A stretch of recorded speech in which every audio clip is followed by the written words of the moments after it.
आगे बढ़े हैं और खबर अब पाकिस्तान से जुड़ी हुई आपको बता दें। पाकिस्तानी इलाकों पर कब्जा बढ़ा रहे हैं टीटीपी आतंकी। ये पाकिस्तान के लिए बड़ी फिक्र वाली बात है। टीटीपी आतंकी कुछ इलाकों में अपनी सरकार पूरी तरह से चला रहे हैं। ये अफगान बॉर्डर के इलाके हैं जहां पर समानांतर सरकार चला रहे हैं टीटीपी आतंकी। अब ऐसे में पिछले 2 महीने के भीतर का अपडेट आप जान लीजिए। टीटीपी ने 3000 लड़ाके भेजे हैं। आप समझिए कि आम लोगों में दहशत इस वक्त कैसी होगी इस तरीके से अपना अधिकार जमाने को लेकर, जहां टीटीपी आतंकी अपना अधिकार जमा रहे हैं, अपनी सरकार चला रहे हैं। आतंकियों के प्रभाव को पाकिस्तानी फौज रोकने में पूरी तरह से नाकाम रही है। टीटीपी आतंकी ने डेरा इस्माइल खान में टैक्स वसूलने की घटनाएं भी सामने आई हैं। यहाँ पर ड्राबन कोलाची क्षेत्रों में गेहूं उगाने वालों पर टैक्स लगा दिया गया है। वो लोग जो अपने भरण पोषण के लिए, अपना घर चलाने के लिए खेती करते हैं, ऐसे लोगों को भी बख्शा नहीं जा रहा है। जिस तालिबान को पाला, अब पाकिस्तान उसी से जूझ रहा है। टीटीपी आतंकी अलग अलग इलाके जो पाकिस्तान के हैं, खासतौर पर जो अफगान बॉर्डर वाले इलाके हैं, यानी कि पाकिस्तान और अफगानिस्तान के बॉर्डर वाले जो इलाके हैं, उन बॉर्डर्स पर जहां पाकिस्तान में लोग बसे हुए हैं, रहते हैं, उन इलाकों में पहुंचे हैं टीटीपी आतंकी। और पिछले करीब 2 महीने से ये खबरें मिल रही हैं कि अपनी सरकार चला रहे हैं, अपनी हुकूमत चला रहे हैं। और अफगान वाले बॉर्डरों में ये समानांतर सरकार चलाना, जहां टीटीपी ने पिछले 2 महीने के भीतर 3000 आतंकी भेजे हैं। अनुमान आप लगाइए, आम लोगों में पहले ही दहशत पाकिस्तान को लेकर, जहां भूखमरी है, जहां महंगाई है, जहां कंगाली है, और ऐसे में टीटीपी आतंकी आकर उन पर अधिकार चलाने लगे हैं, उन पर अपने जुल्म ज्यादती और ऑर्डर्स चलाने लगे हैं। तो स्थिति क्या होगी? उनसे बेवजह पैसे वसूले जा रहे हैं, कर वसूला जा रहा है।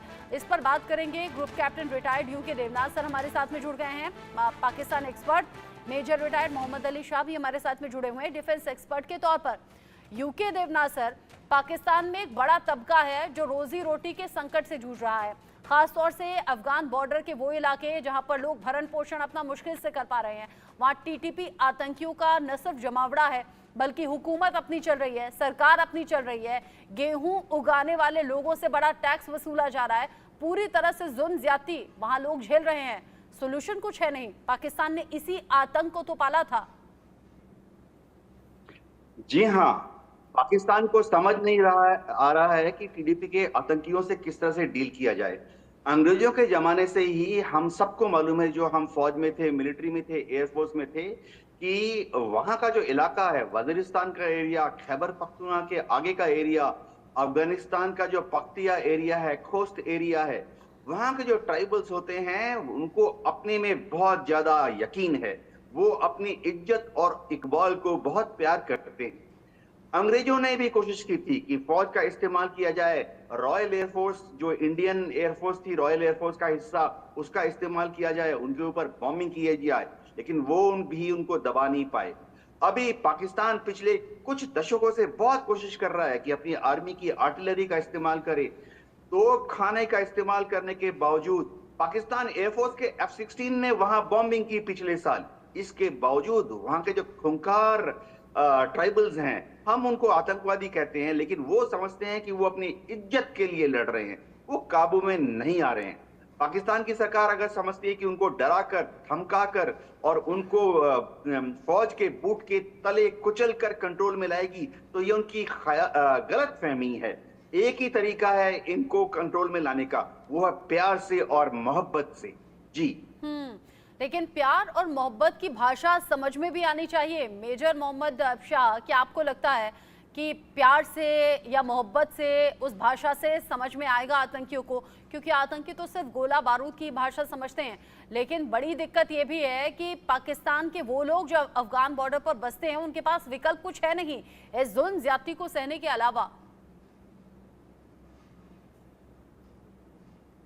जी, आपने बिल्कुल दुरुस्त बात करी है। ये लोग कभी समझेंगे नहीं, ये नासुर हैं। तो इनके बारे में अगर हम सोचेंगे बदलेंगे, इनकी सोच बदलेगी, कभी नहीं बदलेगी। वो कहते हैं ना कि कुत्ते की तो हमेशा टेढ़ी की टेढ़ी रहती है, वही हिसाब इनका है।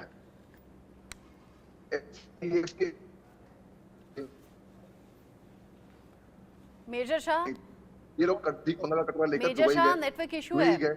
आपका वीडियो, आपका ऑडियो ठीक तरीके से नहीं आ रहा है, इसे ठीक करने की कोशिश करते हैं, नेटवर्क वीक है शायद। आगे बढ़ते हुए एक और बड़ी खबर पाकिस्तान से ही है, वो जल्दी से दर्शकों को बता दें, फिर आपका रिएक्शन इस पर लेंगे। कंगाल पाकिस्तान की करतूतों पर फिर से चीन भड़क गया है। चीनी नागरिकों पर हमले से पाकिस्तान से नाराज है चीन, और ये पिछले काफी वक्त से चल रहा है। पाकिस्तान आतंकवादियों पर अब कब कार्रवाई करेगा, ये चीन भी सवाल पूछ रहा है, क्योंकि चीन अपने फायदे के लिए पाकिस्तान को सपोर्ट तो करता है, लेकिन उसके खुद के नागरिकों पर अगर हमला होगा तो पाकिस्तान से सवाल पूछा जाएगा, जो पूछा जा रहा है।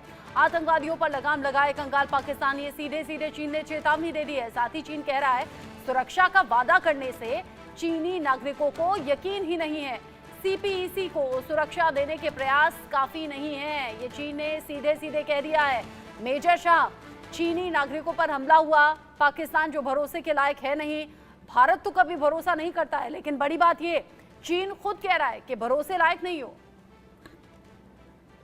जी, जो इसका बड़ा भाई जो इनको मानते हैं चीन, जो वो खुद कह रहा है, देखिए चीन को मतलब क्या है इनसे, कोई दिली दोस्ती है इनके साथ ना। इनको CPEC, China Pakistan economic corridor, उसमें जो इन्वेस्टमेंट करके बैठे हुए हैं, ये 2015-16 में शुरुआत हुई थी इस पूरे खेल की।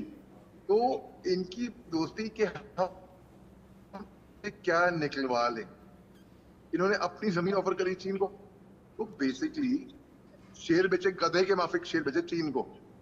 तो इनको, और चीन का जब इंजीनियर, एक कनाल में इनके इंजीनियर की मौत हो गई थी, इन्होंने मुआवजा मांगा और बोला, हाथ मरोड़ के लिया इनसे और निकलवाया।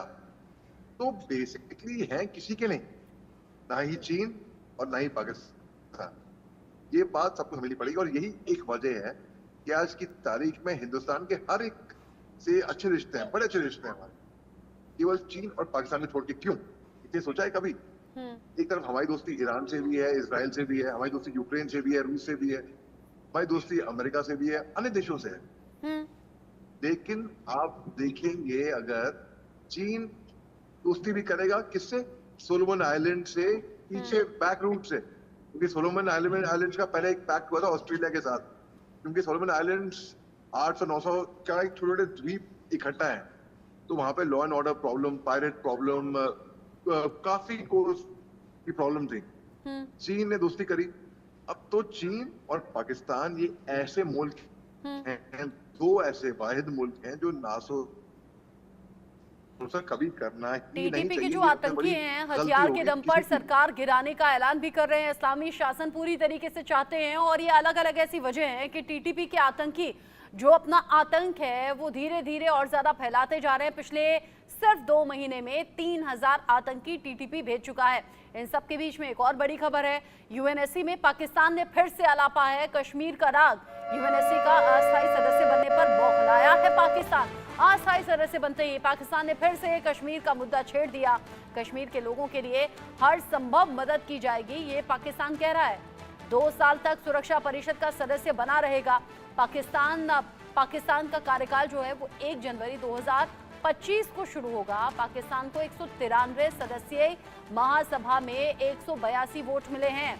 पाकिस्तान 1 जनवरी 2025 को जापान की जगह लेगा, लेकिन अस्थायी सदस्य बनते ही कश्मीर का राग छेड़ देना, बौखलाहट दिखाना, और बौखलाहट दिखाते हुए ये बताना कि जो कश्मीर का मुद्दा है वो भी उसकी जुबान पर बार बार रहता है, और कश्मीर के लोगों के लिए हर संभव मदद देने की बात भी पाकिस्तान कर रहा है। यूके देवनाथ सर, सवाल तो ये कि कश्मीर की मदद बाद में करे, कश्मीर के लिए हर संभव मदद का ऐलान करने वाला पाकिस्तान पहले खुद के मुल्क की आवाम की मदद तो कर ले, पहले खुद की मदद तो कर ले। जी हाँ, पाकिस्तान के शहबाज शरीफ अभी गए हैं चीन में 5 दिन के विजिट के लिए। उनका एक ही मकसद है कि सीपेक के नाम पर, सीपेक पे चीन ने ऑलरेडी $62 बिलियन का इन्वेस्टमेंट कर दिया है, जो इन्वेस्टमेंट शायद डूब जाएगी, चीन की भी इन्वेस्टमेंट डूब जाएगी और पाकिस्तान को भी शायद उसको मैनेज करना नहीं आ रहा है। अब यूएनएससी में पाकिस्तान जो ये दुमदुमी बजाने की कोशिश करेगा भविष्य में, बहुत ही हास्यास्पद है। यूनाइटेड नेशन सिक्योरिटी काउंसिल का तो 1948-1949 का रिजोल्यूशन ही है कि पहले पाकिस्तान अपने फौज को, रजाकार्स को आतंकवादियों को कश्मीर से पीछे हटाए और उसके बाद ही अगली बातचीत भारत और पाकिस्तान के बीच में हुई। ये तो डॉक्यूमेंटेड है 1948 का। अब यूएनएससी में अगर वो फिर से पाकिस्तान पीओके के लिए भारत के कश्मीर के लिए हल्ला मचाएगा, कश्मीर के लोगों के लिए संवेदना जताएगा, तो ये तो इंटरनेशनल फोरम है। बीबीसी देख लीजिए, सीएनएन देख लीजिए, अमेरिका में कोई भी न्यूज चैनल देख लीजिए, रोज खबरें आ रही हैं कि किस तरह से पाकिस्तान पाक ऑक्युपाइड कश्मीर में अपनी दमनकारी नीतियों को अंजाम दे रहा है। पाक ऑक्युपाइड कश्मीर में आज भी पाकिस्तान की सेना, वहां की रेंजर, वहां की बिल्कुल पुलिस, सही बात है। और अगर ये हालात ना होते तो पीओके में फिर प्रदर्शनकारी सड़कों पर ना आते, पाकिस्तान से लेके रहेंगे आजादी, ये नारे बुलंद ना होते। मेजर शाह।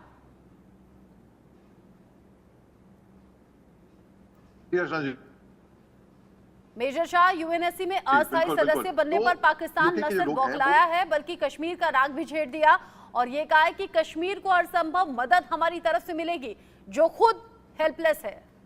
करेक्ट, जी हाँ। देखिए, पीओके के लोग हैं, वो खुद ही अंदर प्रोटेस्ट हो रही है उनके पीओके के अंदर, उन्हीं के मुल्क के अंदर। तो वो चाहते हैं कि हिंदुस्तान से जुड़ जाए वो, और ये हिंदुस्तान का फैसला होगा। हम निर्णय करेंगे कि हम कितना, जमीन तो हमारी है, इसमें तो किसी को शक होनी चाहिए, वो थी, है और रहेगी। 1947 में ही इंस्ट्रूमेंट ऑफ सेक्शन जब साइन हुआ था, महाराजा हरि सिंह और नेहरू की बात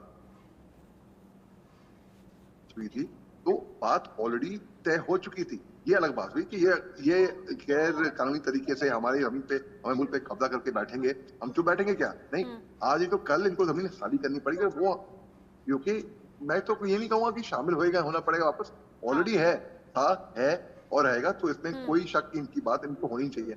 मैं ये बोल के समाप्त करूंगा कि पाकिस्तान को दिक्कत नहीं है कि उनके मुल्क में क्या आफत मची है, उनको दुख है अपने पड़ोसी के सुख से। बिल्कुल सही कहा।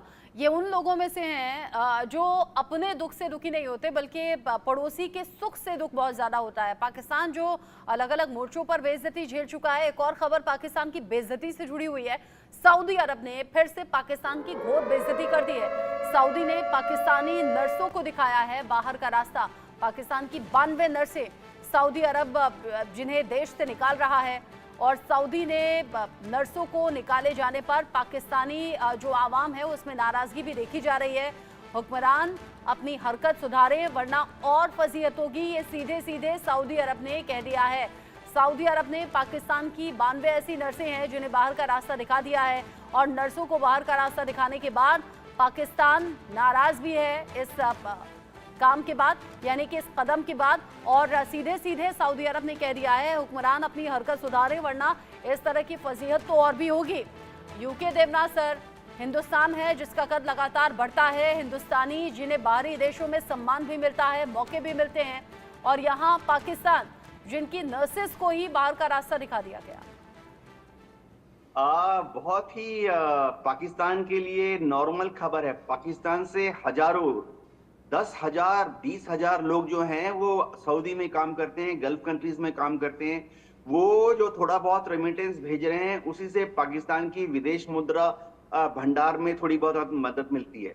अब सऊदी से जो ये नर्सेस को वापस भेज दिया है, इसका बहुत बड़ा कारण ये है कि सऊदी ने देखा है कि जो नर्सेस सऊदी में काम करती हैं, अगर वो दूसरे देशों से हैं, फिलीपींस से हैं, समझिए कंबोडिया से हैं, वियतनाम से हैं, तो वो ज्यादा प्रोफेशनल हैं, वो ज्यादा डेडिकेटेड हैं और रिलेटिवली कम पैसे में वहां काम करती हैं। तो आस्ते आस्ते वो समय आने वाला है जब पाकिस्तान से क्या स्किल्ड, क्या सेमी स्किल्ड या अनस्किल्ड, इन सब वर्कर्स को सऊदी में और पश्चिमी गल्फ कंट्रीज में कोई भी काम मिलना बंद हो जाएगा, क्योंकि गल्फ कंट्रीज आस्ते आस्ते अपनी जितनी माइग्रेंट लेबर हैं उनको कंबोडिया, वियतनाम, फिलीपींस, इन देशों से इंपोर्ट कर रही है। और तो और भारत के वर्कर्स को भी सऊदी में पसंद किया जाता है, क्योंकि भारत के जो वर्कर्स हैं वहां बहुत ईमानदारी से, डेडिकेटेड से और बहुत ही हाईली प्रोफेशनल स्किल लेवल से काम करते हैं।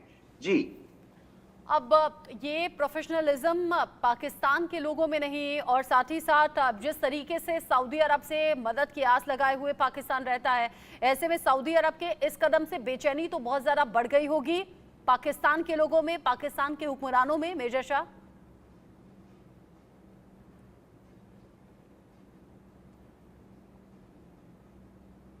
जी देखिए, वो लोग हमेशा से शुरू से इनसिक्योर रहे हैं, क्योंकि उनके अंदर के मुल्क के अंदर प्रॉब्लम कितनी होती हैं पार्टीशन के टाइम से, जब से 1951 में उनके पहले वजीर आजम प्रधानमंत्री उनके लियाकत अली खान का असैसिनेशन हुआ था, तब से वहां पर इनसिक्योरिटी बहुत है पाकिस्तान के अंदर।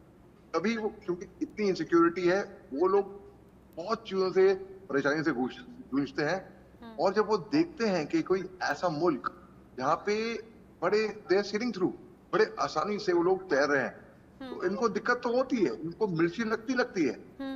आप देखिए, हिंदुस्तान में ऐसा पहला इलेक्शन हुआ है जहाँ पे सब कोई खुश है, हर कोई, किसी को कोई टेंशन नहीं है। यहाँ बीजेपी खुश है कि वो इलेक्शन जीत गई, और इंडिया अलायंस खुश है कि उनको सीटें आ गई, समाजवादी पार्टी खुश है कि उनको अपनी वापस सपोर्ट मिल गया। तो बेसिकली हर कोई जनता खुश है, क्योंकि उसने जिस कैंडिडेट को वोट किया वो पार्टी जीती। लोकतंत्र जिंदा है, लोकतंत्र बेहद खूबसूरत है, इस बात को दर्शाता है। लेकिन पाकिस्तान, वहां तो इसका नामो निशान भी दूर दूर तक दिखता नहीं।